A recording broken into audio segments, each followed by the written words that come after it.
नमस्कार मैत्रिणींनो, आज आपण गौरी गणपतीविषयी माझा ब्लॉग पाहणार आहोत.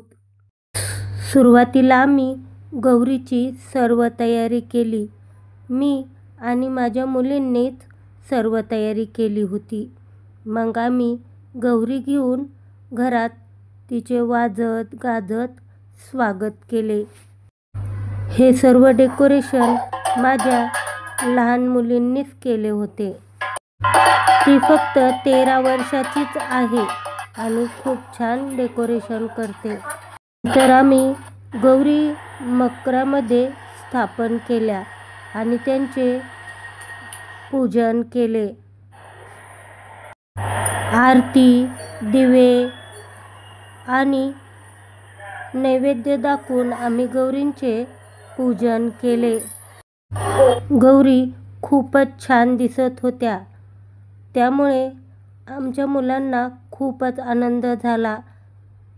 त्याचा नैवेद्य आपण पाहत आहोत, कशी तयारी केली होती, डेकोरेशन केले होते. तुमच्याकडे पण गौरी असतात का? आम्हाला कमेंटमध्ये सांगा. आवडल्यास लाईक करा.